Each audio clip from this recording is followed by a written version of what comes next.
Welcome, everybody. This is DAT Poker Podcast for November the 12th, 2020. It is the day after Remembrance Day, as we call it in Canada, Veterans Day in the United States. So a quick shout out to all of you out there who happen to listen to the show and have served in the forces to make a better tomorrow. With you riding today, I am T. Chan, alongside, of course, producer extraordinaire, the best producer ever to come from beautiful Bowen Island, British Columbia, the lovely Ross Henry. Hi, nice to be on your show again. And of course, a man who apparently he's got a real job, so he can do the show prep for this one. He didn't bet enough on the election. You didn't bet on Bitcoin. You should be retired by now, Adam. Everybody made money this week. What are you doing? Sorry guys, I'm late. I was fighting traffic, and I got here to DAT Total Landscaping, but you guys aren't here, so I'm not quite sure where you went. Did I go to the wrong place? What happened? You went to the wrong DAT. Actually, some of our people booked the wrong DAT, Four Seasons Landscaping. Allegedly. And of course, the star of the poker world, not just this week, but always in general, Daniel Negreanu coming out the 702. Daniel, I wanted to ask you real quick, if this you versus Doug Polk thing is a Rocky movie, and presumably you're Rocky Balboa, which Rocky opponent is Doug Polk? Oh, good. Like it. Oh, I would have to say, I mean, if you think of the different way, well, Clubber was the shit talker, right? So you'd think like Clubber has an edge, but, I'm going to have to say that it's Drago, maybe. I don't know. That's the first one that comes to mind. I think it's Drago, like the European steroid cheat? Well, I don't know if it would go because of that, but because he comes from like the science background, and Rocky's got to play with heart, and like Rocky has plays where he goes, "I'm going to raise to find out where I'm at," right? Stuff like that. Well, there was Drago. Once you got Drago into the ring, he was a dick. Like, he was a total jerk. When you get Doug in the same room, he's a sweetheart. Soft. Yeah, I don't know. Watching that live poker, he was such a sweetheart. You guys were so lovey. It was. Yeah, they were like, "What the hell happened?" I went in going like, "All right, are we going to go guns a-blazing? Are we going to be civil and whatever?" And I guess it was really going to depend on how he wanted to, what angle he took, like if he was going to wear a T-shirt or anything like that. And he chose the silver. And I'm glad that he did too, because I think like it's a big stage, right? A lot of people like maybe just news like, what is this feud thing? And they want to chime in because it got some mainstream attention here in Vegas and whatnot. So, for those that did tune in, they saw, completely civil engagement of live poker. And, since it's been really fun to see so many different groups of people like doing hand breakdowns. Like even I watched some guy's video today. I don't know. He's just like a follower, recreational player. And he did like a 4-hand video and he put it up on, some of the hands that we played, and then you've got other people showing it with solves and stuff. So it's been really fun to see how much engagement there is. Mike McDonald, of course, has all these new betting lines, which is great because now you have like it's almost like a match, right? A 2-hour match. You can bet on this 2-hour match. You can bet now he's got new props, he makes the line minus 25K one way or the other, or like who will win X, Y, or Z amount of money. And, you can bet per session. So it's creating a lot of positive buzz, I think. And, we've certainly played, like, especially that last 30 minutes, and I know we'll probably get to this, played some, like, really huge, crazy pots. Like, there was one, we're on 2 tables, and they're both 4-bet pot all-ins, like, on both tables, basically. So, definitely some good action for poker fans. Well, it's definitely the talk of the town and a good refresher from all the madness that we had since last time we did a show. Don't know if you heard, but there were some news events of sorts that occurred in the United States, all throughout the United States. But seriously, the U.S. election was by far like just a gigantic betting thing. And I don't want to go too much into the politics. People hate when we do that, and refrain from talking about the politics too much. But you can't not talk about just the quantity of money gambled and the betting markets and the change in betting markets, Biden being minus 250 on the morning, and then Trump just going down to minus 500. And then I went to sleep thinking like, Trump's got this. And I wake up and it's Biden back minus 400 again. Wow. It was crazy. I mean, I'm happy to win the bets, at least the bets that have been settled. Not every sports book has actually graded the bet yet due to the ongoing legal challenges. But Daniel, I was always surprised that you weren't one of the people who bet on this thing, because it seemed like the entire poker community had action. Most people were betting on this. Is this because you didn't have like a strong opinion on the prevailing line at the time? Was this for other reasons? It's obviously it's hard for Americans to get a bunch of money down, but I saw a lot of people betting, just with their friends. And I was wondering if you had any opinion before the events of last Tuesday. Yeah. I'll tell you what, first and foremost, I thought it was illegal to bet on elections anyway. But I really didn't care that much about betting on it because it's, whatever. But like I did make one bet because this bet came to me like, after it was clear Biden had won and, had the most votes, that I laid this is the best bet I've ever made. I laid 2.7 to 1 that Donald Trump would not concede by November 14th. Okay? 2021? 2021 or 2020? Yeah, seriously. I was like, dude, first of all, he hasn't conceded that the Central Park Five are innocent. That was like 30 years ago, and they have DNA clearance to prove that they're. He's like, they were bad. I don't know. Lots of things going on, So, like, just thinking about his brand, like, I know Phil Hellmuth is on the other side of this bet. Phil Hellmuth has faith that he will, but I'm like, everything this man's done, his brand, if you will, has been like, don't apologize, never admit fault, stick to your guns, go down a blazing. And how would that happen? Is he going to all of a sudden go, oh, never mind, it wasn't rigged, there was no fraud, I was wrong? Like, is there a universe where that could happen for Trump? No, it doesn't exist. It's like laying 2.7 to 1 was easily the best. That's the one where you could put your net worth on and feel comfortable doing it. Super, super plus EV. Adam, did you have any action? I did. I had a little bit of action. I'll actually tell the story in a sec. But I do want to say is that's reason number like 483 to love Phil Hellmuth, because he's trying to see the best in Donald Trump, right? Like he's putting his money behind saying, yeah, no, maybe he's a good guy, and maybe he'll come out and no, he won't. But I love that Phil bet that he would. Yeah, well, so we talked all the way along about the odds versus the polls, right? We're not a political show, but we are a gambling show. So we were talking about the disparity between, the poll aggregation and where the betting line was. And I think I remember, and I'm not, what you guys remembered, but I remember thinking, and we talked about the fact that there was a big disparity there, right? Like, oh my God, the polls look like, Biden's going to run away with it. But the odds are only 2 to 1. You only have to play minus 200. These, maybe these markets are bad. Maybe they're not calculating everything properly, and it really is minus 500, minus 600. Put everything on, Biden at minus 200. And I get that at the end of the day, when they add up all the electoral college and everything, it's not going to be super close. But there's a couple of swing states where it could have gone either way with very small margins that could have made it super close, right? I think we all could have said, oh yeah, Biden's going to win the overall vote by 3 or 4%. I think that's, everybody in their dog could have guessed that. It's the state by state polls that were important when you look at the gambling market, and a lot of those were really wrong. Like there was some grave. Well, sure. Like I think, yeah. So the popular vote was something like you had to lay like a minus 1,000 or something if you wanted Biden to win the popular vote. I think that was clear through everybody.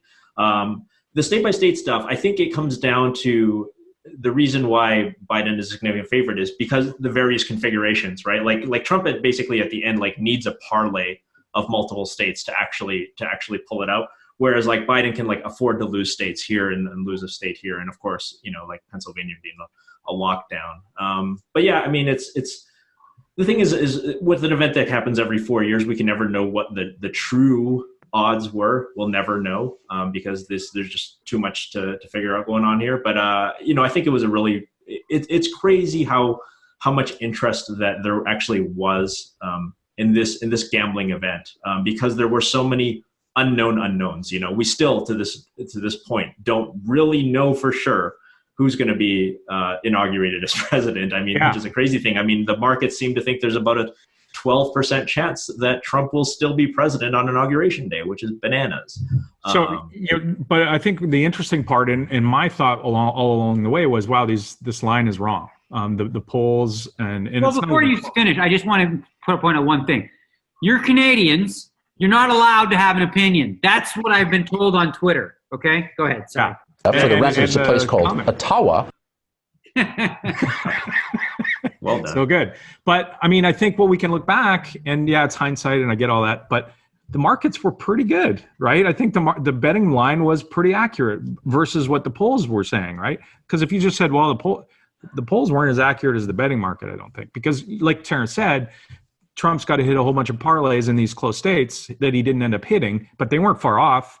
And, minus 200 seems like probably a much closer price than I don't know if that's the story to take from it, because I think the betting market was a function of the polls. Like, for example, if polls didn't exist, how would you ever bet on this, right? It would be so hard. For sure. By the way, that's interesting. Interesting historical fact to learn this. They used to allow betting on elections in the United States before polling was a thing, because it was actually kind of a way to judge public interest. But go ahead. Yeah, no. So I just say it's interesting because I think we were talked about it, week after week, and we were I was trying to figure out, and I think why the disparity was there. But I did have a bet, and I want to get your guys' opinion on this. Okay, so the night of the election, I've got a bet with a buddy of mine, and I've got Trump I've got Biden even money. He's got Trump. And I got a meeting that night, so I'm working, and I got to go into a meeting, and I just take a quick look, and I see that Biden has gone to like plus 50, Trump's like, or plus 350, and Trump's like minus 400 or something crazy. And I'm like, oh, so I sent him a text and I said, hey, do you want to buy out for $100? Like half the bet. I bet him $200. And like as a joke, I'm sending him, hey, do you want to buy out or you want to take a bad price? And he said he just sent me his email address to transfer him the money. So I sent him the full 200 that I bet on him. Wait, you sent the whole amount before the election was decided? Right. I prepaid because I thought it looked like it was going the other way or whatever. And we can talk about that in a sec, but I prepaid in the gaming world. We sometimes we prepay to try and jinx a guy.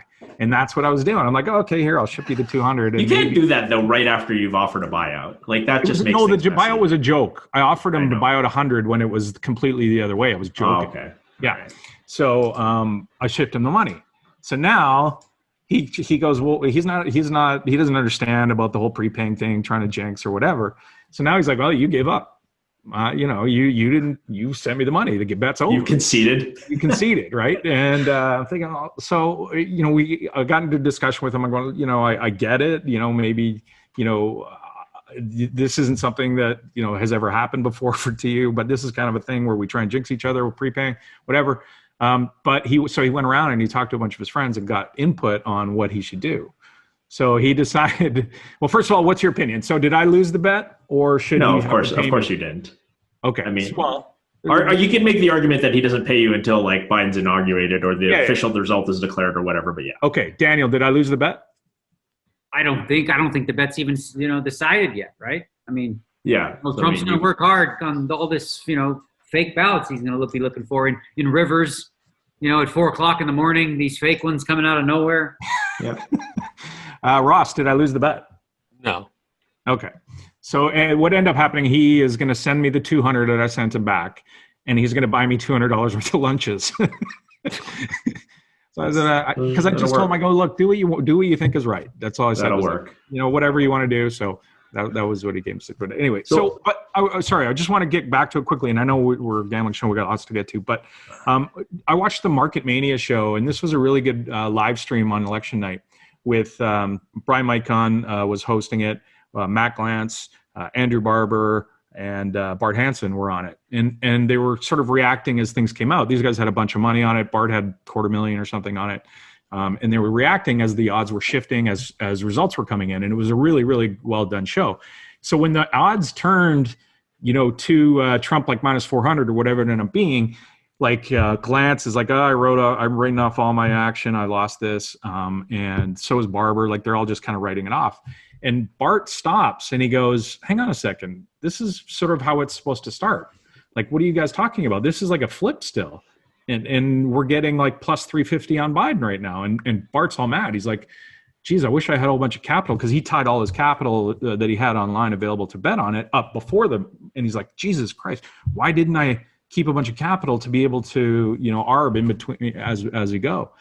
And of course, that's what ended up happening. And so we didn't really think it through. We were like, well, all these mail-in ballots, Trump's been saying forever that, go to the election the day of, don't send in mail-in. It's all a big joke.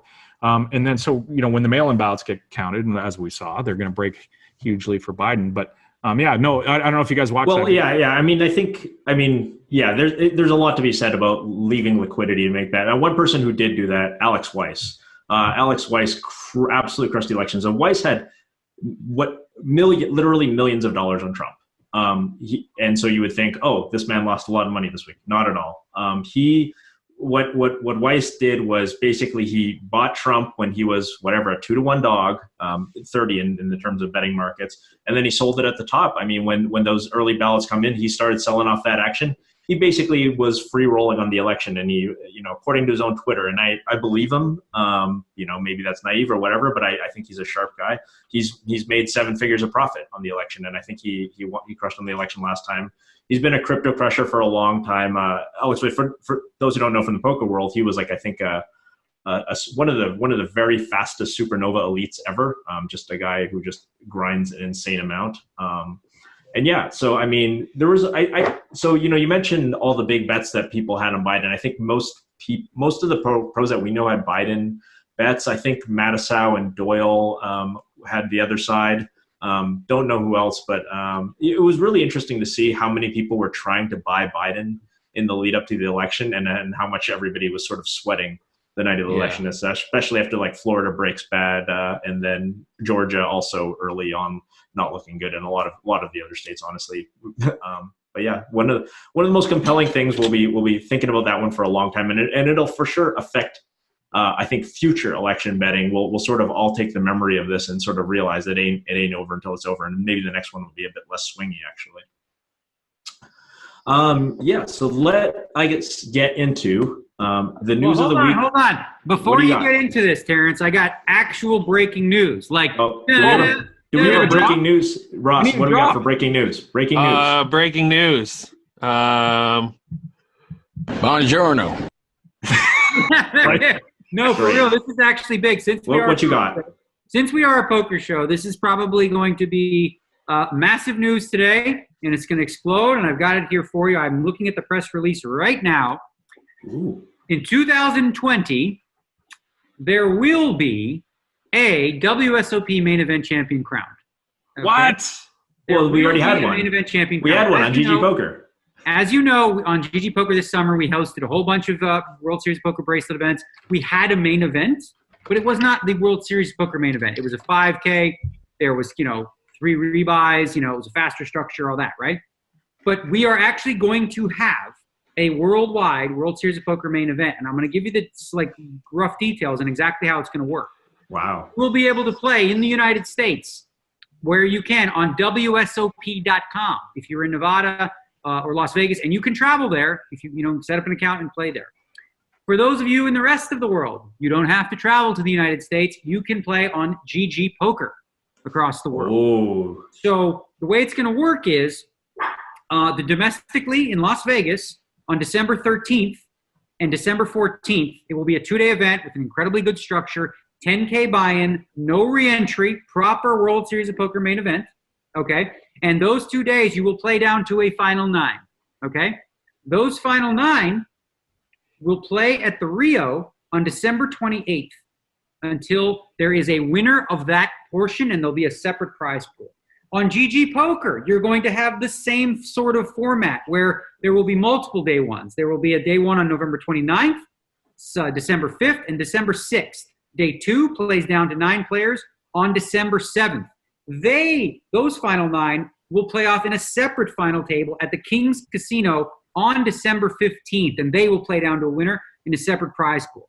Here's where it gets extra super cool. On December 30th at the Rio, both winners from each point will actually have an extra $1 million added to the prize pool from Caesars Entertainment as well as GG Poker, and they will play it out at the Rio for the actual legit crown of World Series of Poker. So it's a hybrid format this year where obviously the majority of it's going to be online, but then you're going to have the last 18 players vie for the title playing actual live poker with, of course, COVID protocol testing and the like. So pretty exciting news. I don't know.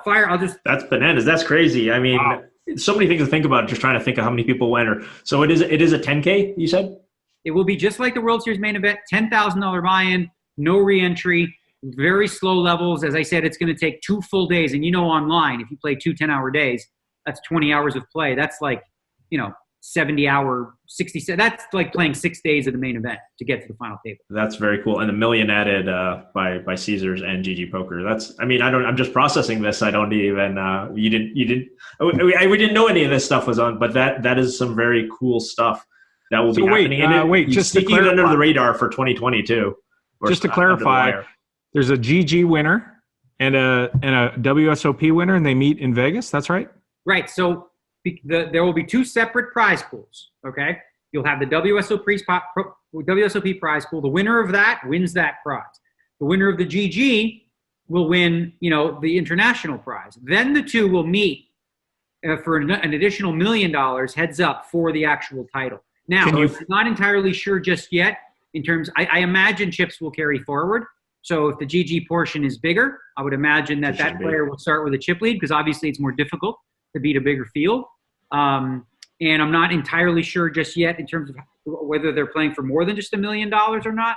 But I think it's possible that it's kind of like a shootout tournament in a way. Like you kind of win your section and then you go forward. But as you mentioned, the GG Poker is definitely going to be bigger. You mentioned WSOP Nevada. Is this also going to be New Jersey available? Yes. So Nevada, New Jersey. So if you're on one coast or another, find the closer state to you that you can play in.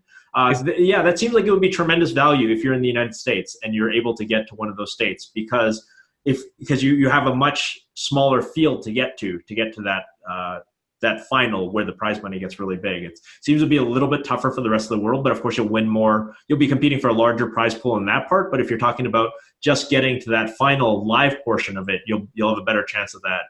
I think theoretically this could be the first year where, without a deal being made, that second place wins more money than the ultimate champion, right? Because I think if I had to guess, I think the GG side is going to be a much bigger prize pool than the WSOP. So if the GG winner loses to the guy who won, the WSOP, he may win less overall money than Now you don't got a lot of time for GG to run satellites. I mean, we're putting this out, just 4 weeks before the day one.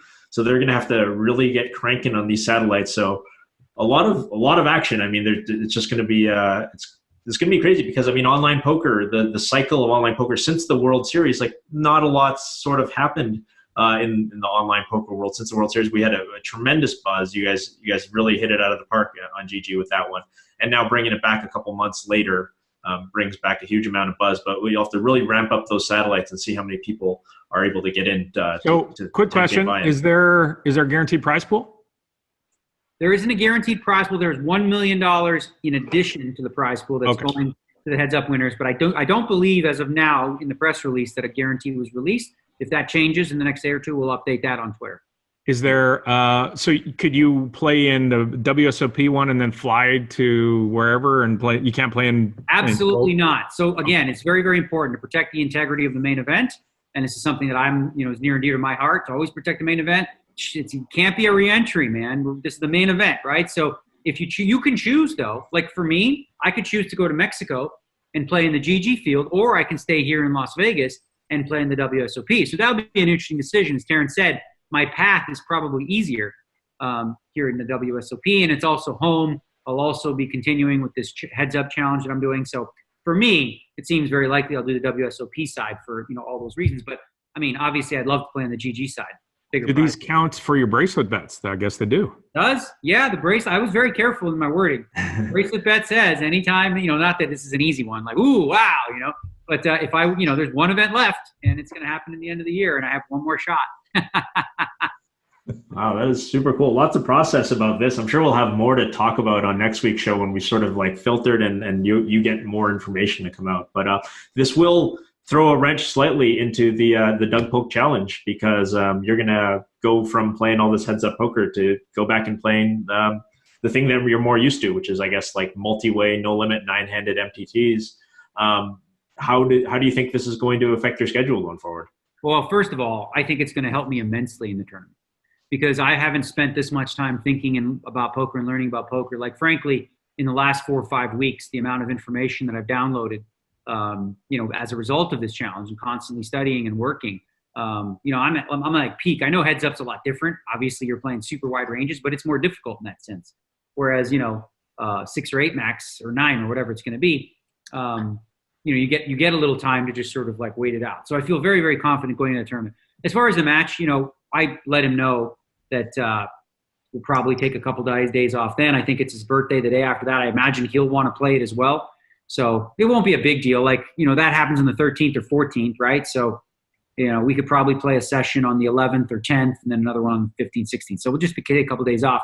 We're likely going to ramp up the schedule too. Right now it's been 2-hour matches, but we'll likely ramp that up. But yeah, pretty excited to play. I mean, it's still like, it was kind of sad not having an actual main event champion. And I know that this is, everybody would love to have this be live, but like much like the NHL did and the NBA did, you create something out of nothing. And I was just happy to see that we're able to do it in such a way that's relatively safe. Obviously, there's always a risk, right? But everyone will be tested. And there is one other question that's in the FAQ, but like, what if someone tests positive for COVID, right? They will get the minimum prize allocated to them. They won't be able to play. Wow, so you really got to make sure your bubble is going. You got your bubble. You got a strong bubble if you're going to be playing, because that could literally be a $1 million swing. Like, what if LeBron got it in the NBA Finals, right? Right. He can't play, So there's a pretty big disincentive to be dishonest if you do. Well, you'll be tested. Yeah, it doesn't matter whether you're honest. Yeah, there won't be any because I did the test recently when I was on the show with Doug, and they do nose or throat. They had us come at 11. They do the COVID test in your throat, and then you get the results back pretty quickly within 2 hours. And then once you're cleared, you can play, and you're in what's called a sanitized zone. So it was in the sanitized zone was only myself, him, and the dealer who was masked. And then outside of that zone, if we were to go out there, I was triple masked. I was wearing my face one, my under one, and my face shield. I got this baby right here too. This other one, you freaking. Oh wow! It's the Asian lady. No, it's the dog. It's the dog. Oh yeah, the dog scratching. Yeah, yeah, right. The cone. the cone. Good dog. Good dog. All right. Well, that is huge news. Look forward to more developments as we enter that. Let's talk about the big match and how that's been going, because that started. You're 4 sessions deep. Let's go back to the beginning. First session was live. We talked about it briefly in the intro. You played 200 hands live on Poker Go. Super compelling TV. I didn't watch all of it, but I watched a good chunk of it. The underdog, Rocky, came out with a 116K win over those 200 hands. Maybe a bit of a surprise to some, maybe not so much, because live was your arena. You're comfortable there. Talk about that whole experience. What it was like playing Doug in session 1 at Poker Go Studios. Well, it was really interesting, first of all, because we don't leave the house, right? So that part was but I got pretty comfortable early. But what was really interesting about this aspect of the match is not only is it live, but we're actually was really kind of nervous about this idea of showing the first 200 hole card hands to him, right? So he's going to be able to chop up my strategy. And of course, we had the opportunity to do the same thing. So that had me a little nervous, but I mean, it is live and it is only 200 hands, but I thought we were both a little nervous, to be honest, in the first 20, 30 minutes of the match. And then got comfortable. I definitely felt super comfortable playing live. Obviously that's an arena that I've got plenty of experience playing under the lights. I know he has a little bit, but I mean, I've probably been on TV sets playing poker more than anybody in the world, right? When you think of all the shows I've been on. So felt very comfortable there. But again, it's when you think about it, it affects the meta of the match, right? Because he's going to see the cards and he's going to react to what he saw. We react to what he did. And then you ask your questions was he going to do the same thing? Am I going to do the same thing when we go to online poker where the nitty gritty happens? So it definitely felt good. It was very important to me to win the live aspect and, get off to a good start, which I did. And then of course we switched to online and, Yeah, so before I'll give the online results in a sec, but I do want to talk about just how friendly we are. And you mentioned it off the top. You tweeted out that you were happy that with all the divisiveness that you could be civil and put on a show on a big stage, all the things that you talked about. I think I was not surprised by the fact that you guys were civil, because I was in a chat with some other people and obviously a lot of people going hey, these two guys are supposed to hate each other. Why isn't there more bickering? But they're not just being civil. They're actually you guys are outwardly chatting. And we were talking about, it would be really hard. I mean, for me personally, if I didn't like someone and I was going to play poker with them, and it's just me, them, and there's nobody else in the room. It's not like a 9-headed table where there's other people that you can make small talk with. It would feel so uncomfortable for me to have this be there's so much tension. Like, oh man, I really hate this fucking guy. I can't even stand fucking looking at his ugly face. Like, I wouldn't be able to have that kind of negative energy and feel good. Like, it would just feel awkward. So I imagine, did you think that had something to do with it? Like, or were you just fully ready to adapt to his strategy? And if he was a dick, you were going to be a dick, or, talk about like the energy in the room sort of. I think what set the tone most likely is just probably a week or two before the live match, we took it offline, discussing the details, where I was like, DMing him on Twitter and he was DMing me, and we were being civil to each other during that, process and procedure, discussing like, okay, integrity. Like in my room and in his room, we have surveillance cameras set up that can see exactly what's going on, just to ensure that nobody's using RTA. So we had to go over like the logistics of how that works and, and the likes. So we did that, and so I kind of guessed that maybe things would be civil because we were in that regard, and it set the stage. And then of course before we start, Maury speaks to us both about the procedure, and we started out civil there. He didn't really come with any antics. I was going to bring, and I thought it would be really, really funny, and he actually agreed. I was going to bring some pre-flop charts, and I was going to, like, if I busted him on a hand, I was going to like take some charts and be like, hey, these might help here. Go ahead, right? But it ended up not going down that path. And like I said, I'm glad that it did go the way that it did, because it's been a lot of years of, whatever it was. And I think it was a big stage for poker. Like the viewership was everyone in poker, basically. Like pretty much everyone watched, to see what would happen. This has created a lot of engagement. So it was nice I think for a lot of people, when you ask yourself, like, would they have preferred? I think some people said yes, two petulant children like going at each other with like their hands. And a lot of people was like, that's exactly what I fucking wanted to see, right? But then I think for others, it was like, wow, okay, look at this. If these two can be civil, then, especially at the time we were dealing with it. It was the day after the election, right? So, like, the world is torn apart. And, if that's possible, then maybe anything's possible. It wasn't even those silent, like, you guys were cracking jokes and laughing at each other's jokes. And I thought it was really great. It was great to see. It kind of reminded me a lot of Prize Fight. Adam will remember from the old show, Adam stirred up a bunch of shit with my opponent. We ended up, fighting. But after the fight, it's all handshakes and hugs and good fight, bro. And I think there's a little bit of mutual respect that comes with that a little when it's a sort of a one-on-one environment. So I would like to get some insider info from Daniel though. The line is currently plus 4,000 that you'll be his best man at his wedding. You getting married? I know you don't like laying big prices, but I would say that that's a fair one to lay. The field is minus 5,000 at 50 euro max bet. So you want to make $10? You put down what? Like you want to put? So you have to 5,000 to win $1. 5,000 to win 100. Oh, that's pretty good. Yeah. If you have $5,000 you want to send to them, and you want to worry about the transaction fees, that one seems pretty safe. Yeah. Well, you're gonna have to turn it down now, if just for Ross's sake, so he doesn't go busto if it does come up. Yeah. I mean, when I don't know when they settle that. We have to wait for Mike to get married, or Doug to get married. Yeah. Speaking of odds, so Daniel had a rough first online session, right? And I think on Poker Shares, Daniel ended up being like 18 to 1. There was some ridiculous line. It moved a lot. There was not a lot of faith in the poker community. I saw that one of the things that surprised me, Dan Smith went out and just laid, like, he wanted to lay, I think, 8 BB per 100 against you, and and that was after watching, and I was like, obviously, like, Dan Smith is a guy that everybody should respect in the poker world, knows a lot about Nolan Holt, and I was like, wow, did Daniel really make that many mistakes? And he didn't answer my tweet, but it did seem like a lot of pros were a little bit down on your play. Now, that I think that's to be expected because you're not the expert in this field. The sort of idea behind taking odds for you is that you're going to get better as this challenge progresses. Like, that your best performance is not going to be session 1, session 2, session 3. It's going to be session 40, session 50, and so on, right? Yeah, but there's another thing too that people just completely just overreact to. They didn't see my cards online, right? They didn't see his. So you can make a lot of assumptions, but you can make a lot of really incorrect assumptions about what's exactly happening in the match, right? Whether or not one is being in, like, everyone overreacts to, like, oh my God, he won 4 buy-ins, he's gonna kill him, he's gonna win 800 buy-ins. It's like 5, like in the last session we played, we had like a 7 buy-in swing. That's very common to swing that that much in 2 hours. It's the thing that really gets you is this: if you run into a standard deviation calculator, imagine this. 2 players, let's say, not to say that we are, but imagine you ran 2 players that are completely evenly skilled, right? That nobody has a big blind edge. And they play 10 million hands. Do you realize that in that 10 million hands, that it is likely that throughout that period, one of the players will go on an 840 buy-in downswing over that period, right? Luck is going to play a predominant role in a 25,000 hand match. Now, it sounds like a lot, 25,000 hands, but just notice, like, we've only played 1,400 hands, guys.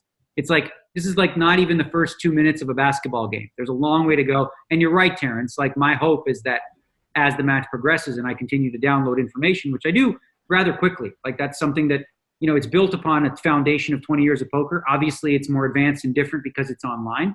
But I do grasp poker concepts quite well and quite quickly. And I do feel like the match will be competitive. You know, I genuinely believe that. I feel like, I do think, like, say in the last match, I won 2 buy-ins, but I was like 1 card away from, jacks holding against 10s, and it would have been a nice 4-bit buy-in swing. And now you're talking about, just down 2 buy-ins. Now I'm down 4.5 buy-ins. That's literally, a decent hour of run good playing online. So I think this thing is far from over. And if, when I saw a line go to 13-1, I'm like, that just doesn't make any sense.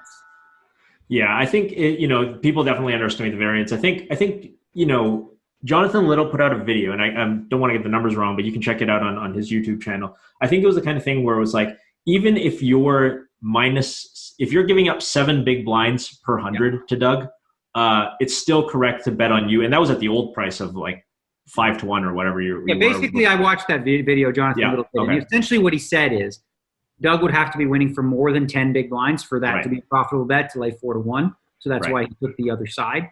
I listen. It's only been 1,000 hands, and I could, of course, be wrong because I'm not seeing his cards as well. But I think that's a good bet on me. 10 big blinds, because again, like I said, I'm going to continue to work hard. After the matches, run hands and work on sort of fixes and improvements on my game and whatever needs to be done in that regard, and and I'm doing that, and I'm enjoying the process, frankly. Like, it's been really, really fun. I was really frustrated though yesterday when those jacks didn't hold, because that last 30 minutes, like, I was down 3 buy-ins in that match too. Like, the first hour was brutal for me. I was like, oh my god. Phil Perkins was going like, how come you go check fold every fucking hand? Like, how come you're always going check call check fold, check call check call? I'm like, because I keep missing, bro. Like, I don't know, what do you want from my life? Any peripherals or devices broken yet at all, or are we still too early in the game? Nothing. No, but my wife, who's been watching, right? She's upstairs in the bedroom watching, and so she's watching live, but there's a little bit of a delay. So she sees me getting in with jacks against 10s, and she sees it on the flop, right? She's like, yes, and she hears me go, fuck, really, really loud. Before that, she's like, oh shit. She knew that obviously it was going to come a heart. But whatever, like, it is what it is. That's going to be part of it. What was an interesting dynamic too is the last 20, 30 minutes we're playing pretty deep stack. We had a very interesting hand come up where, and a lot of solver kids or whatever, can debate this one because it's actually quite interesting. When you're like, we're 200 big blinds deep, he opens, I 3-bet, he 4-bets to like 33. And is this the ace queen hand? Ace king, and I make it 73 rather than jam, right? So a lot of solver kids will be like, they may think that's wrong, but if they actually do the solves or whatever, it's mostly indifferent. But anyway, that I'm not going to give the solve away, but like, sure, what I did was fine, Yeah. But then that hand as it turned out, if I would have played the hand and just jammed pre-flop, and if he calls with the jacks, then I would have like won an extra buy-in on that one too. But the other problem I'm having, and this one tilts me, and I fixed it, is I'm using a third-party software to help with just like, put the bets in like big blinds because it's easier visually, and also has some presets on it where you can have preset betting. This has happened to me 9 times now, I think, and it's not going to happen again, where I bet 3/4 pot, and then I click over to the other table, and I'm like and then I look back and it switched to 20% pot. So like, it really cost me. Like, there was a spot where it came king 3-3 in a 3-bet pot. He bet, I called. Turn was like a blank, check, river's a queen. He checked, and I bet 3/4 pot, which is like 21 bigs. And then like, when I look back, I bet 6 with the king, and he had like queen 9 of clubs, so he definitely would have called with the hand. So that was. Wait, how is that happening? I don't understand how the misclick is happening. So what's happening is like, so there's 2 tables, right? Yeah. And when you use this software, like it goes around 1 table, right? So then you're like, all right, you click on that. Then when I click over to the other table, and then maybe if I click back or something, sometimes it gets lost in translation. Okay. It reverts back because I had my preset set for 20% pot, right? Because WSOP.com itself doesn't have its own preset pot sizes, so you have to create a script for it. Gotcha. Right. Well, the thing is, WSOP does have some. It has half pot, 3/4 pot, and pot and max, right?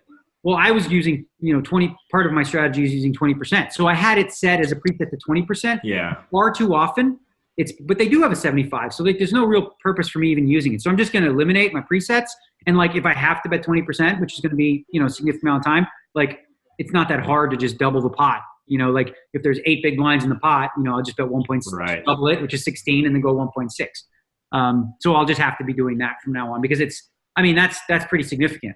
There was a hand right where it just cost me 20 big blinds, right? And there was another one where I was betting big. I was over betting in a spot, okay? And I was bluffing, right? And then I go back and I bet 20%, and he calls me with 2 threes, and the board is ace, queen, king, 10, all this shit, right? Where it's damn it, it would have worked, but. Yeah, it's tough. You'll figure out this online poker thing eventually. We have faith in you. But we'll talk about we'll run down the sessions real quick. So after the live session where you booked the 116K win, Doug, in day 2, I guess, but session 1 of the online, you guys play 424 hands. Doug wins 218,000. Day 3, 382 hands, and he wins 166,000. So this is kind of low point. So you kind of get drilled twice in a row. I imagine the first time you're thinking, well, sometimes these happens in poker. The second time, I guess, it's 4 buy-ins and it's, 9 buy-ins total or whatever. So, but is there any confidence waning at all, or do you still feel great about this after day 3? Yeah, I'm not going to lie. The confidence didn't wane because the thing I did is obviously I go over what were the big spots, right? I had 10s against queens. Okay. I didn't do anything wrong there. I had, 1 ace queen against queens where I shoved a little bit light, but it's certainly, supported by GTO principles.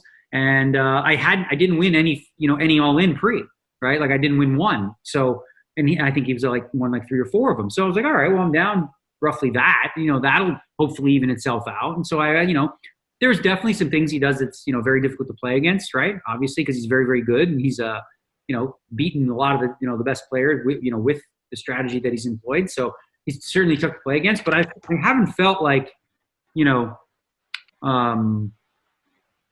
Nervous, or I haven't felt basically, if anything, the more I play, the more comfortable I get, in the last session, obviously, as I said, things didn't start well. I was down about 3 buy-ins, and then, I had a nice little rush there, caught him, caught old man speeding one time where he had the queen jack, and, looked like it was going to cap off a real nice session, but again, still a good session. And right now, literally down 4.5 buy-ins, 1,300 hands in is nothing. That's the thing. I don't look at the comments because it's not good for my mental psyche to do that. But everyone's oh my God, why doesn't he just quit? It's so over. I'm it hasn't even started, guys. It's just, I think it's because the numbers are big, because $180,000 is a lot of money. It's a house in a lot of places. So it seems like a lot of money, but when you frame it as 4.5 buy-ins or a few hundred big blinds, it's not that big a deal for people who actually play heads up poker. There are going to be hands where kings are against queens, and it doesn't matter who has them, the money's going to go in, and then it's going to be all right, who wins those, right? And there's a chance that could be a 10 buy-in swing one way or the other, 15 even, luck's a thing. So I did want to ask you about that, since you did mention that you guys were playing really deep at the end of the day. You could have reset, right? And did you think that you playing deeper helped you, or did you just not feel like resetting stacks? Or well, no, we never up until just yesterday, we'd never discussed resetting stacks at all. That wasn't part of the thing. What I agreed to was 2-hour match, and then at the 2-hour mark, I'd either agree to play an additional hour or quit then, right? And then check in hour by hour, right? And I did tell him beforehand, I said in the early going, because I'm just trying to learn, I'm going to just stick to 2 hours for now, 3 or 4 times a week. And then, as we get more comfortable, we can ramp up the amount of time, because it's taxing on my mind, and, there's a lot to go over and a lot to download. So, and he's been very agreeable with that. He's he understands where I'm coming from. It's obviously more difficult for me. He's used to playing 13-hour battle sessions where, his mind doesn't wane. But for me, old man DNegs, that's a lot. He played a computer. I mean, he went to that university and he just sat there and grinded against a computer, which I imagine would be super draining because the computer just spits a decision instantly back at you. It never gets tired and it just plays as long as you want to. So yeah, so he has an experience edge for sure that way. Right, but yeah, so we did discuss yesterday that we may, in some cases, I think in 2 hours, all right, so it gets deep for the last 30 minutes, it's not the end of the world, it's fine. We discussed maybe doing a 2-hour session, taking a break for 30 minutes, coming back with reset stacks. So like every session, there's a reset stack, but we didn't build in, any reset stacks. But again, if either of us wants to reset, we can do that. One of the things I noticed, Daniel, was, and if you don't want to answer this, I completely understand. And any of these questions that we get to, obviously you're right in the middle of it. So, but one of the things I noticed was you were playing pretty fast. And when you agreed to a 2-hour session, you didn't agree to a number of hands. You agreed to a time limit. So given that, and it might make sense, and I don't know if this was your consideration, but it might make sense to play every hand as slow as you can to drag out to minimize the number of hands in that 2-hour session that you've agreed to, so you can think. Obviously Doug's used to boom, boom, boom, boom, boom. Are you advocating stalling, Adam Schwartz? How dare you? I'm not saying stalling. I'm just saying taking his time, and take it. But I noticed that a lot of times you're playing pretty fast. Well, yeah, and what's interesting about what you said, Adam, if you look at the hand count, we played 2-hour sessions all 3 days, and the first one was 424, the second was 382, and the third one was like 366 or something like that, right? So okay. I definitely think you're probably right. Like in the first match, I was a little bit overwhelmed. Like, holy shit! I always felt like the action was on me, so I'm just pressing the buttons really, really quickly and moving too quickly. But that doesn't serve me. So because I do need to take my time and I do need to think about these spots. They're very intricate and they're very complex. So you have noticed, like based on what you've said, like if you were my coach, you'd probably say slow down. And as you can see, we've definitely slowed the number of hands per session. And I would imagine we'll probably play, probably between 350 and 375 every 2 hours. And, maybe that picks up later, but as of now, listen, I'm constantly learning, right? So it's difficult to, cause I'm not really like practicing against other people or anything like that at this point. I'm just studying and then, basically I'm studying concept and then deploying it like for the first time, like in real time in the match. So is there anything that you can talk about? And again, I totally get it if you don't, but is there anything that you've noticed that A, surprised you, or B, that you didn't see coming? Like, is there any aspect of the match, whether it's, hands being played in a certain manner, buttons, small, anything that you can think of that you can talk about? Yeah, well, so that's the thing. There is a couple. There's basically like one specific thing but realistically, like for the most part, like a lot of what I expected a really good high stakes reg to do is what he's doing, right? Like, that's aligned with, I was able to watch some of his play before we played the match. And, I'm like, all right. So it wasn't like I went in completely blind. Like I didn't have any idea. I'm sure he's watched some of my play before. So he knew I was probably coming with 20 and 75% bet sizes.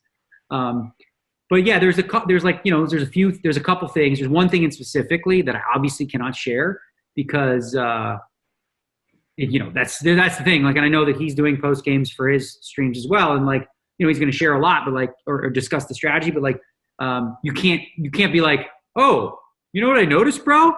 He's always bluffing, bro, when he check raises the flop. You know what I mean? So I'm just going to move in on him on the flop when he check raises because, bro, he's always bluffing, no. So I'm not going to be very specific, but yeah, I mean, like I said, I think for the most part, I'm not all that surprised with what I'm seeing from him, but, yeah, there's certain areas where I'm like, okay. And the thing is too, that's the thing. You're always guessing because you don't know that you're right? Because you don't see the whole cards.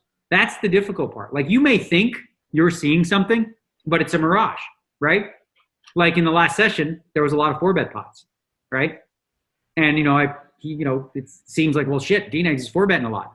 But then if you look at what I had when I 4-bet, I was like, oh, ace, king, kings, queen. It wasn't like, some 9-deuce suited kind of hand or whatever. So again, that can sort of play tricks on your mind too. So you have to be careful when you're playing somebody not to fall into the trap of going, oh, look at this. He bluffed 3 times in a row. He's bluffing all the time. I'm like, well, maybe 3 good bluff spots just happen to come up in a row. It doesn't mean necessarily what you think it does. For the fans and everyone makes the assumption. It's fun to watch the armchair quarterbacks because everyone's like, oh, no, he's doing this now. He's doing that now. I'm like, actually, I'm just doing my thing. You know, it was just the way the cards came out. Are you doing anything with randomizing? Obviously, you want to play ranges in percentages. And when stuff comes up, are you like flipping a coin? Do you have some, or again, if you don't want to talk about it, it's fine. But I just thought it'd be something to ask. Yeah, I think so. I think everyone who plays heads up, or, if you're playing at the highest levels, you're using some form of randomization in some way or another. Like, I think that's true for, I don't know anyone that wouldn't. I think that a guy like Fedor Holtz, for example, has talked about, not randomizing. But I wonder if he's sort of like internally randomizing, So like, even if you're not randomizing, you're still kind of randomizing, right? Like, okay, so you have top pair. Like, are you just going to bet 100% of the time? Sometimes you check top pair, right? Well, how? See, some people either just use like some randomization, or some people just do it based off of feel, where they're like, you know what, I feel like I should check this one back, right? A lot more of like GTO style players that are trying to play like real GTO. Well, if you're trying to play GTO, then it's required, right? You cannot play game theory optimal and just wing it and be like, you know what? I'm going to do this 14% of the time and I'll just remember, right? You can't do that. Like, you would have to. So the question is that something that you want to do? Do you want to play game theory optimal? Do you want to play GTO? And if you do, or you want to play close to it, then you couldn't, the human brain could not randomize at that level without some aids. Yeah. We talked about speed, and I want to circle back to that a little bit because I was wondering if you had any. No, I regrets is too strong of a word, but the decision to play 2 tables heads up, and I played a lot of heads up poker back in the day. I mean, I mostly played limit hold'em, but there is an appreciable difference between 1 tabling heads up and 2 tabling heads up. Like 1 tabling heads up already has that level of intensity because you are playing almost every hand, playing every flop, and just making really important decision after really important decision. But 2 tabling seemed to put you maybe even in a deeper hole in somebody else's specialty game where he's comfortable with it. If you were negotiating this again, do you think would you still want to do 2 tables, or maybe just do 2 tables later in the challenge? Well, what's funny is because originally he offered to play 4, right? And that's what I did when I played the Isildur match. And I actually found that I could play 4 back then, but then I was playing a much more simplified form of poker. 2 feels comfortable to me, to be honest. Like, so pre-flop decisions, everyone pretty much everyone kind of knows how to play pre-flop. This isn't some mystery like, oh my God, what do you do with Queen 9 suited? Like, you're on the button, you raise. I'm not giving away the secrets to the game. But once in a while, you've got the 2 like big river decisions. Like he's potted it on the turn on table 1 and he's shoved it on the river, and you're just like, I'm under so much pressure. I got to think about both of these hands at the same time, but they're both tough decisions. That can be difficult, but they're rare. Like in a 2-hour match, like obviously you saw there was 2 4-bet pots at the same time on both tables. Mm-hmm. Yeah. But like most hands go like raise, take it, raise 3-bet, take it, raise, call, bet flop, whatever. Like they're not, a lot of hands are just quick and simple. So it's rare that you're gonna have 2 at the same time that are very like intense. And besides, I think, we do have a time bank, and the time bank gives you a reasonable amount of time. Like that was my biggest concern because I have like this, I'm very anal about time. Like I don't like being late. I don't like being slow. So like I used to have this like sort of fear of like running out of the time bank, and I've never like whatever. But, I kind of wanted more time for those spots because I thought I would need it. But frankly, it's been okay. Like 2 tables has been comfortable. I don't think we'll go to 3 because that's definitely on the table anytime soon. It's possible down the line we may if we want to like speed up the challenge. But I think 2 is pretty good for me right now. Gets me in a decent flow, I think. And it doesn't feel overwhelming to me right now. How's the recliner working? I love it. It's a good spot. My wife did an incredible job putting the chair together, which is very funny because we posted that video on Twitter of my wife underneath the chair with a wrench and screws and Allen keys, like putting it together from scratch with like a pencil in her mouth. Like she's like, because she loves these kind of projects, and everyone calling me like a cuck or some fucking loser because my wife. Yeah, your wife is fucking putting together your furniture. What next, right? She changes the oil in the car, and I'm like, yeah, if I had oil in my car, probably. But I have a Tesla. But she's, she loves projects like that. She's very good at it. I hate them. I don't have patience to read the instructions and put shit together. You see how much patience I have for online poker glitches and shit like that. I lose my mind, right? And my wife is very patient and she enjoys it. So, so she was able to put it together. And I really do like the chair. I was surprised. It's been ideal, actually. The chair's been great. We're talking about you, honey, and how you like to put the cheer together and how they were calling me a loser. Not us. Wait, what? Not us. No, but other We people. weren't calling you a loser. No, but it's crazy how it's crazy. 2020, and people are like, Oh, my household is the same way. I don't blown do away anything. by a woman who is like allowed to do things on her own. Like this gender roles we have in society is kind of insane. My house is the same. I fix nothing around here. It's all women fixing shit around here. Let's talk about some hands in this challenge. Lots of interesting ones. I think probably the big one from day one, which had a lot of people scratching their heads, is you're going to know this, the 9-7 of clubs hand. So I'll run it down real quick. You opened on the button with the 9-7 of clubs. Doug made a 3-bet, and of course you have a standard call. The flop comes 8 of spades, 8 of diamonds, 5 of hearts. He leads for a third of a pot, and of course you call. You've got a gut shot on a paired board. That's an easy one. The turn's an 8 of hearts for trip 8, so 8-8-8-5 with no clubs anywhere on board. Doug leads for the full pot, and you call. And we'll get to it in a second, but let's go through the full hand. The river's a 9 of diamonds, so you make top full house with your 9.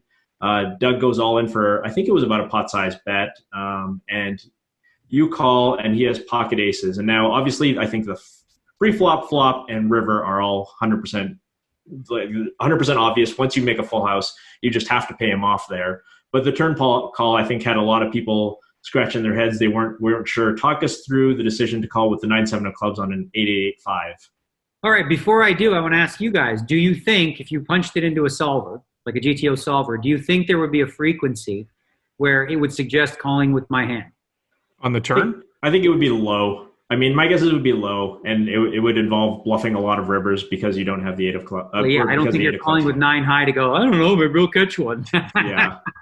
But once you do, that's the thing. If you catch a 9 or a 7, you have to pay him off, which is the really kind of sucky part about this. But I imagine it's probably a low frequency call that has some, I don't know, maybe it has like very neutral equity. Yeah, no, it does. It's very, very low frequency play.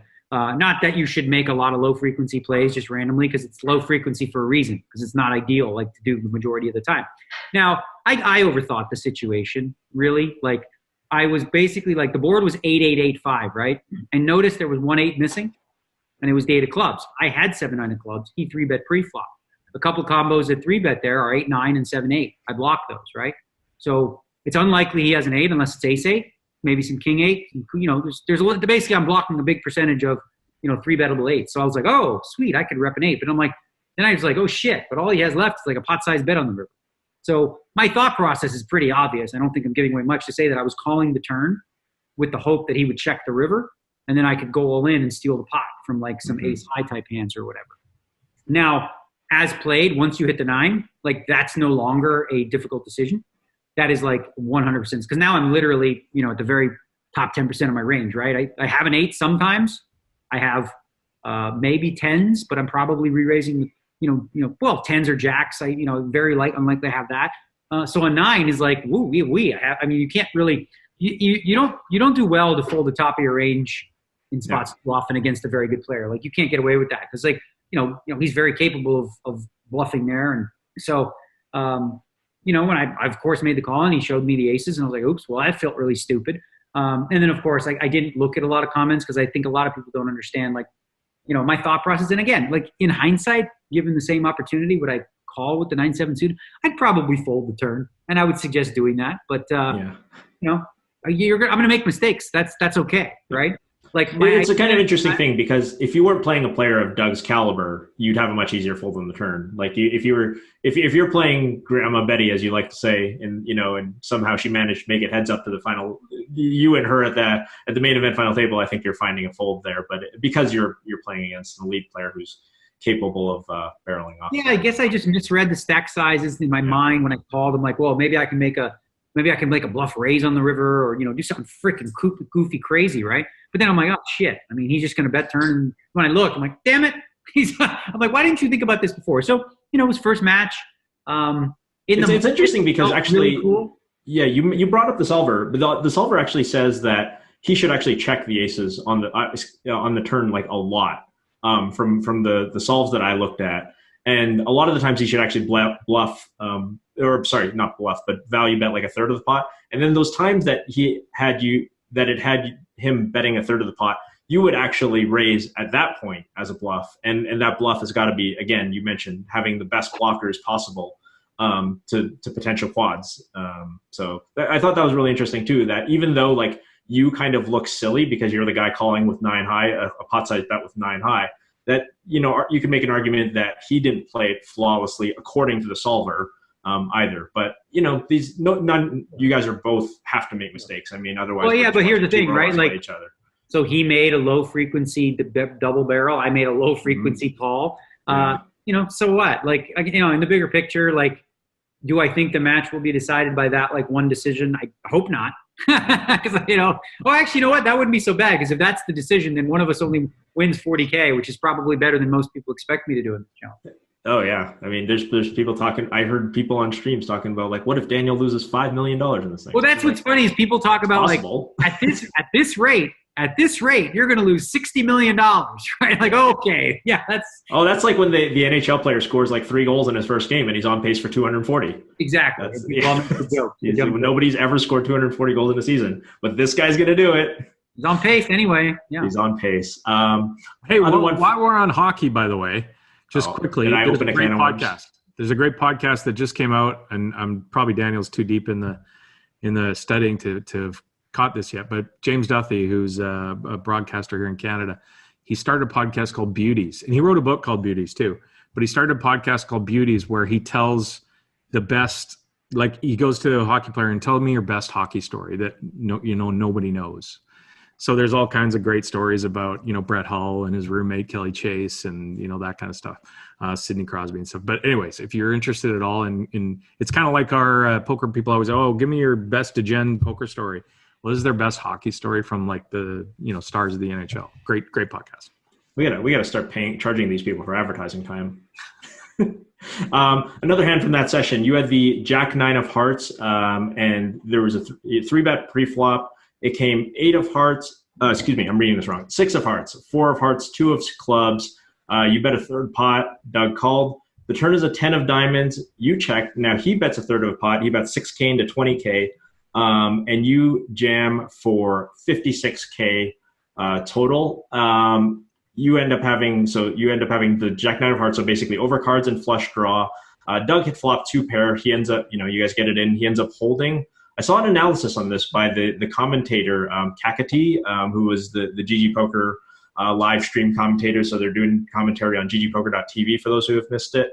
The interesting thing is, in his solver analysis, he thinks that you should have bet, and then once Doug raises all in, you just call it off. And it's one of those things where when you play that way, like it feels like you're doing a fishy thing. You're just like bet, and then, the guy raised all in. Well, I guess I just call with this flush draw. And it's one of these things that I think in poker, when the era of poker that we were brought up in, we were taught to be aggressors, right? We were taught, like, you don't call it off. You know, you raise them all in, you put the guy to a decision, and you know, it's not right. You don't just call with draws, okay? You either put them in the muck or you play them aggressively. And I think is that maybe what happened here? Because it's weird, because now that we have solvers, we know that sometimes it's just right, like to put in a bet, and if he shoves, well, that sucks. But yeah, we're getting a price. Let's just call it off.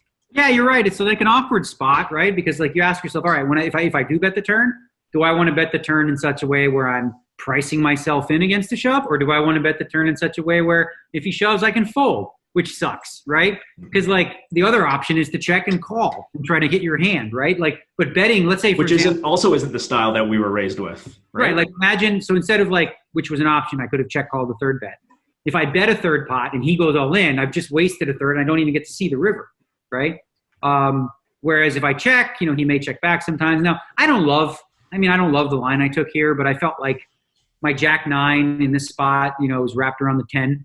So, you know, I blocked some Jack 10, Jack 9 type hands, and I thought like maybe there were shenanigans from his part where he might have been betting like some ace high hands or some weaker pairs. And I thought, okay, well, maybe if I go all in here with the draw, you know, it's one of those spots where like, you know, you can take an aggressive line sometimes and be like, all right, well, maybe I get some folds. You know, I got some fold equity. I have to have some fold equity there. You know, if not, you know, I have actual equity, right? Like it's rare that he's going to have 2 pair or better in that spot. There's not a lot of combinations of 2 pair, and, you know, not a ton of sets either, right? Especially in a 3-bet pot, right? It removes a lot of the, when it's a 6-4 deuce flop, it's removes a lot of the 2-pair hands. Yeah, exactly. Really so it's tough for him to have like a snap calling hand. He happened to have like the perfect one with 2-pair. But again, that's a spot where I could still catch I thought in my mind, well, I can catch a jack or a heart. As it turned out, it just had to be a pure heart. But yeah, again, that's another one where there's probably a few better ways to play it, but the way that I chose to play it isn't like, oh my God, what a horrible error in judgment. You know what I mean? It might be not, it's like, so that's the thing is like, it might not be the optimal approach the way that I took it, but it's also not like horrendous. You know what I mean? Sure. I want to talk about a hand from day 2, which I thought was really interesting because I think this is a problem that I think a lot of inexperienced players would come up. This is the hand where you have ace queen and Doug has you have ace king and Doug has ace queen. You 4-bet pre-flop, so you raise, Doug 3-bets with ace queen as he should, and you 4-bet with ace king as you should. On a 10-10-5 flop, you bet 25% of the pot, so a 20, small 20. Bet. 20% of the pot. Yeah, it's always 20, right? So I should know that. I haven't bet 25 yet, so yeah. So it's bet 20% of the pot on 10-10-5. A 4 comes, he checks and you bet another 20%. I think a lot of players wouldn't know whether to bet ace king there, and I don't know what the solver said. I didn't put it in the solver. I think you're probably right here. You ended up checking back the river and just winning against ace queen. So kind of like not quite maximum value, but you got good value from it. I think this is a spot that a lot of amateur players have trouble with. So when you talk about double barreling ace king on these dry boards, talk a little bit about that in the general strategy, just to sort of help people out. So if you do punch that into a solver, you will see that my line was GTO approved. Small on the flop is pretty standard, in 4-bet pots or whatever. And then the turn barrel is solver approved. And I don't remember, but I think the river check is off. I'm quite certain that the river check is correct as well. But yeah, I mean, 4-bet pots are a different animal than, even 2 and 3-bet pots. Like ranges are tighter, right? Bet sizes typically go down for a certain, to a certain degree.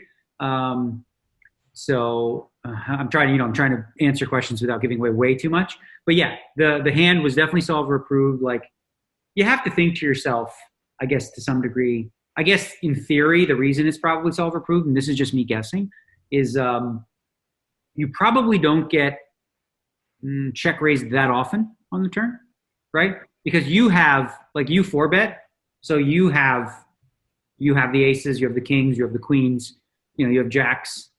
I guess you have a 10 sometimes too. Your opponent, he could also have the aces too, and he could have the kings and all those types of things. But even if he did, that's not necessarily a hand that he's going to check raise the turn with all the time. So I'm not sure. I'm not really entirely sure why the solver says that's okay, but it does. So like, is this the kind of play you would make against a more amateur play, I guess is what I'm getting at. If you're playing like an amateur here, do you think you would play it the same? If I was in a tournament and I was playing against an amateur player or whatever, no, I would not play it that way. Actually, that's not true. I may. Again, no, that's not true. I would. Actually, I'd be more apt to do it against an amateur. Because against an amateur, the amateur is even far less likely to bluff raise the turn. Right. So against like a complete rank amateur, although, you know what, against an amateur, they just have jacks a lot. They just have you beat. Yeah, they just have jacks a lot. But, this is one way to get a whatever against an amateur, maybe a cheap showdown, but you probably don't even need to do it. One of the reasons I was very successful in 2004 was specifically this very basic concept of understanding that people, when they played aggressively pre-flop with a 3 or 4-bet, right, they either had ace-king or they had a big pair. And guess what? They'd tell you on the turn, right? They'll c-bet the flop with ace-king and they'll c-bet the flop with aces and kings. But if they continued with the second barrel on the turn, they did not have ace-king. So you could take jacks and you could be like, all right, call your flop bet. If you bet the turn, I'm going to fold the jacks.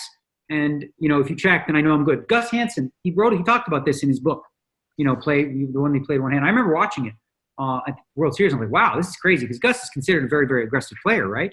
But he played very passively in the spot where he had exactly jacks and the board came like 9 high.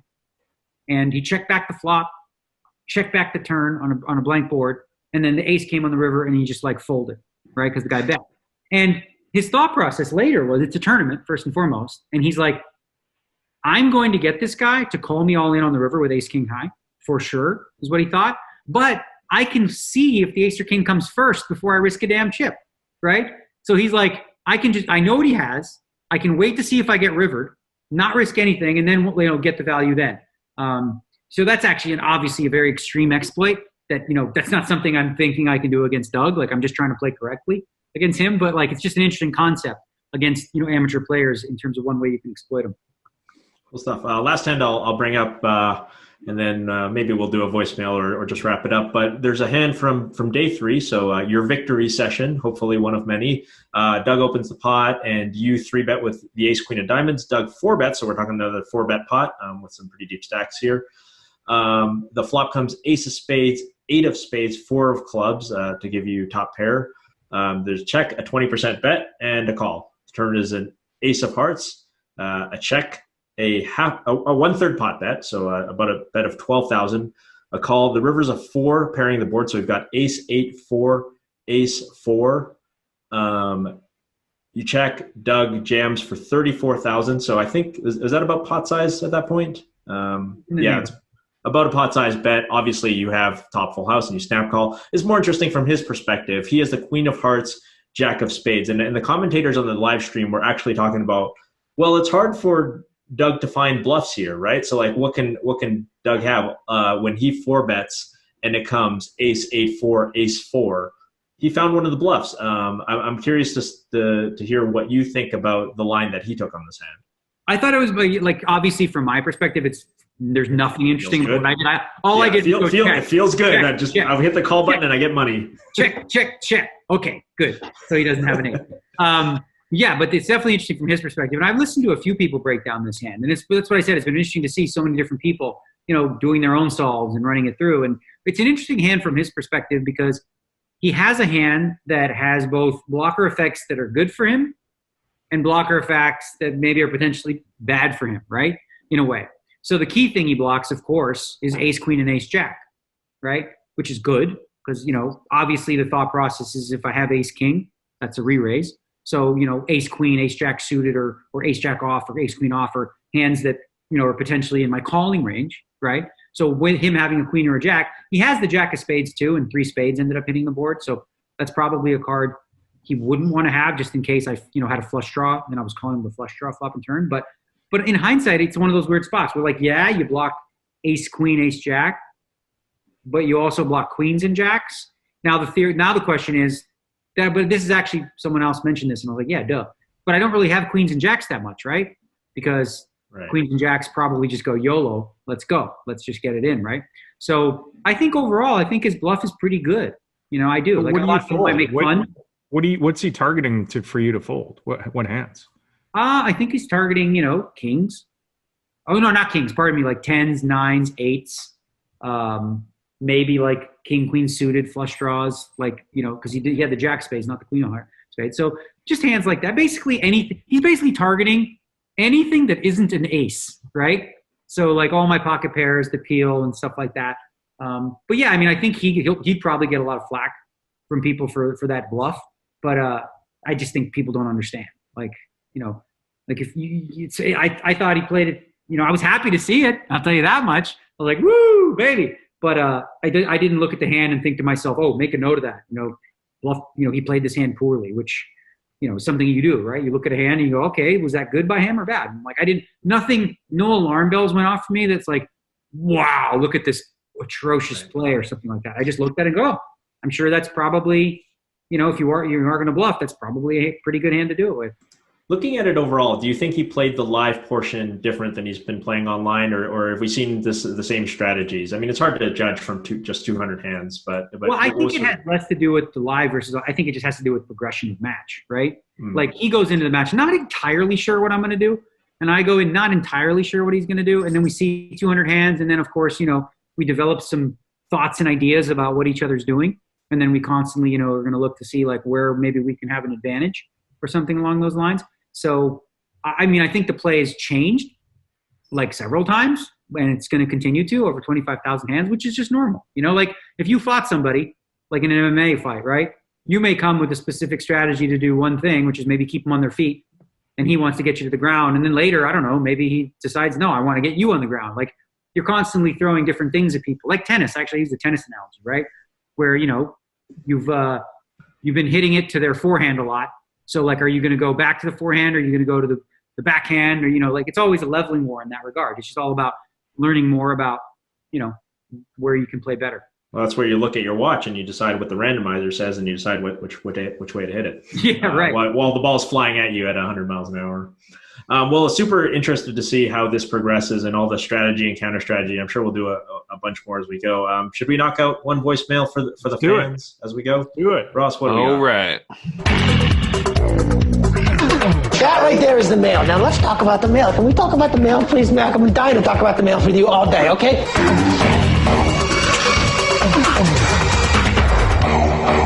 Mailbag. Email number 1. Good afternoon, guys.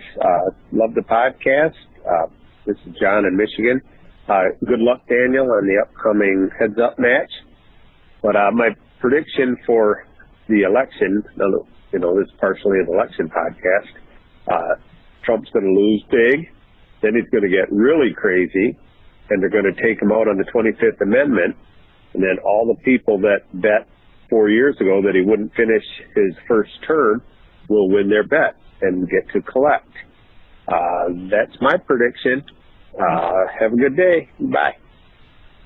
Unique. That's a unique take, right? That he thinks, like, in the next few weeks, Trump will go even crazier than he's already been, and they'll have to just pull him out, like, kicking and screaming in a stretcher and 25th Amendment him. I don't think that'll happen at this point, but interesting theory.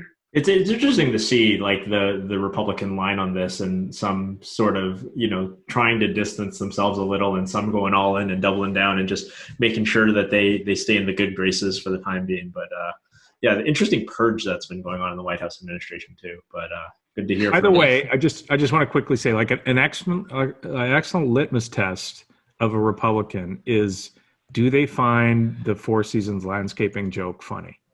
Because if you don't, if you can't find the humor in that, there's no hope for you at that point, I don't think. But it's just me. Okay. All right, one more. Maybe you're degrading American institutions and lawnmowing and adult bookstores, and you're being shameful, liberal, cuck idiot, Canadian. Keep your nose out of it. Go back to Canada, you hoser. Why does the angry American have a Canadian accent? I don't know.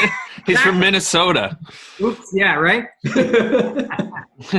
All right, we'll do one more. We'll finish on a poker note. This one is fairly old, so we'll see. Okay. Email number 2. Hey guys, this is John from New York. Just had a quick, question with any of you three guys. I've been playing on the apps for about 3 years now, and it's pretty much turned my poker career around, playing 5-card Omaha PLO hot limit. And it's pretty much been the main game on the app, probably outside of MTTs. But does any of you guys have any experience with it? Do you think it's possible you can have a presence live? But just saying that, on the app is pretty much the main game. I think it trumps even the 4-card PLO. So I can hear your thoughts. Thanks. Yeah, I should have. I will sit out of the Omaha discussions and let you guys handle it. He's talking about Big O, right? 5 card. Well, I think he was just talking about straight high. I don't think he's talking about Big O. Either way, 5. I find the game kind of stupid and silly. Like, it's just like the ranges are so knitted up post flop. Like, if having 5 cards feels like having 100 cards and then 4 more cards, it's just like it's like overkill. I feel like, I don't know. I don't find the game nearly as interesting as 4 card, but to each their own. I would imagine that on the apps that people are a little bit more loose and it's more like a live game. Like if you're playing on Stars, then it's super nitty. If you're playing on GG even, it's a bit less nitty. There's a lot of private games that play 5-card PLO that I've played in, and what you end up seeing is, to Ross's point, guys that are there, they'll go with 2 hangers. Oh, I got, King, Queen, Jack, and 4 or 8, and I can still make something with the 2 hangers, but yeah, it's a game that's played a lot in private for sure. So the bottom line is, if you're playing with really bad players, great game. If you're playing with competent players, not so good game. Yeah, I would agree with that. And the most you can bet or raise is the size of a pot. As always, Patrick is correct.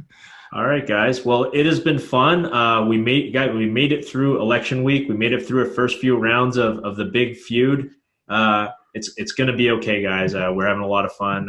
Hope everybody's out there staying safe in this month of November, and staying safe in a real way, because things don't look so great out there. Looking at some of these numbers, some of you guys aren't only hanging out with your close relatives and in your pod.